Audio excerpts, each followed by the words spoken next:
letak sebagai kandidat cabang yang akan AP2 ataupun apa. Intinya bersiap ya, dipromosikan kemana-mana. Siap ya?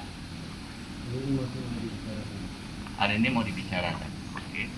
Jadi untuk dibicarakan.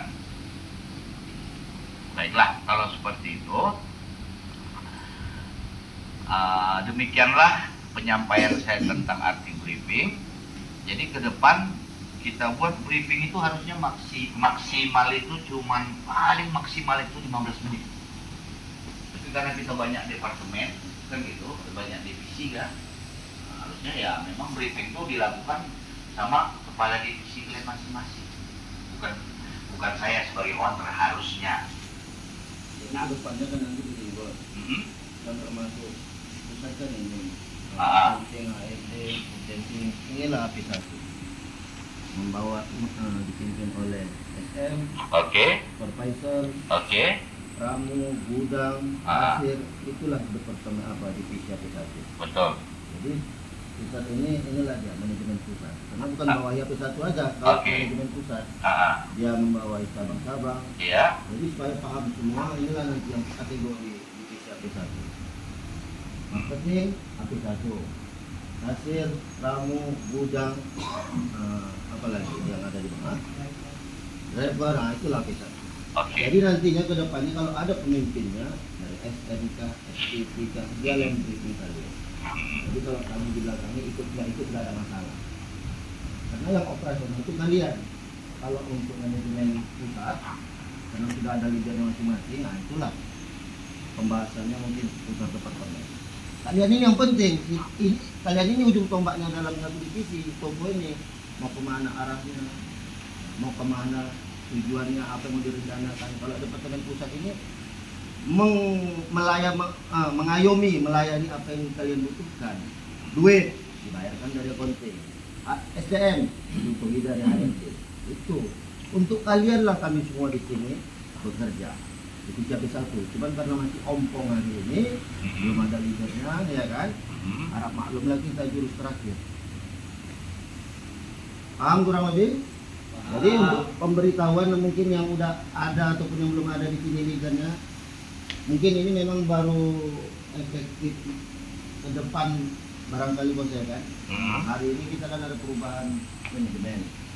Yang dahulunya mungkin dikatakan sebagai pengawas, tapi sekarang berubah menjadi HRD, ya, berfungsi untuk merekrut, mengembangkan karir karyawan, sebagai penghubung antara karyawan dengan perusahaan dan banyak lagi tugas-tugas HRD.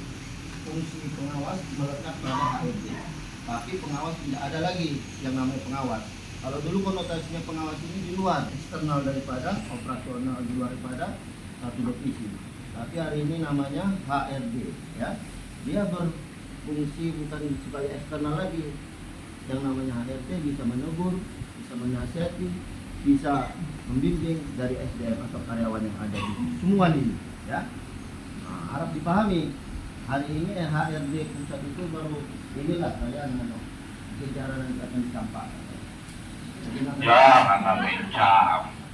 Bicara akan dipromosikan. Dipromosikan. Bisa dipahami kira-kira? Jadi konotasinya kalian pengawas kok apa ikut campur? Salah, ya. Salah kalau konotasi sekarang itu kemana-mana. HRD itu bisa menegur, bisa membimbing, bisa menasihati karyawan dengan cara-cara yang humanis, baik tentunya, ya. Bukan kasar, bukan arogan, ya. Kalau ada yang seperti itu nanti boleh nanti dievaluasi atau disampaikan. Oke, setuju? Jadi kenapa hari ini saya banyak tugas merekrut karyawan? Karena sudah dikasihkan mandat ini dari owner kita, direktur kita untuk merekrut, seleksi rekrutmen, pengembangan, termasuk semalam dari admin senior. Itulah tugas saya sekarang sebagai HRD, bukan lagi pengawasan. Nama pengawas tidak ada, cuma fungsi kepengawasan melekat pada HRD. Betul? Ada yang paham atau belum paham, atau masih selama ini masih menganggap pengawas atau apa gimana? Nggak pernah ya, menganggap nggak ada aja ya. Mungkin nunggu strukturnya itu. Iya, menunggu struktur itu pemahamannya begini. Memang kita mau tawarkan ke semua divisi. Cuman udah kita patenkan menurut direktur. Mau nggak mau nanti mereka urusan belakangan. Karena yang punya usaha ini kan direktur. Setelah merangkap juga sebagai owner. Paham? Memang nanti ke depan ini mau disampaikan secara resmi. Cuman sudah berjalan ya. Sudah berjalan. Oleh ke depan nanti pun urusan-urusan SDM, karyawan segala macam, urusan dengan HRD. Gitu. Oke, jadi sampai. Jadi saya rasa demikianlah penyampaian kami.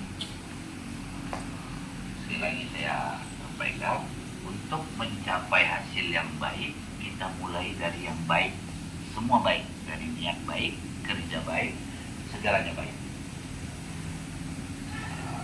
Jadi sebelum kita memulai pekerjaan hari ini, kita akan mulai dengan doa yang beragama Islam, saya pimpin doanya, yang beragama lain berdoa dimulai.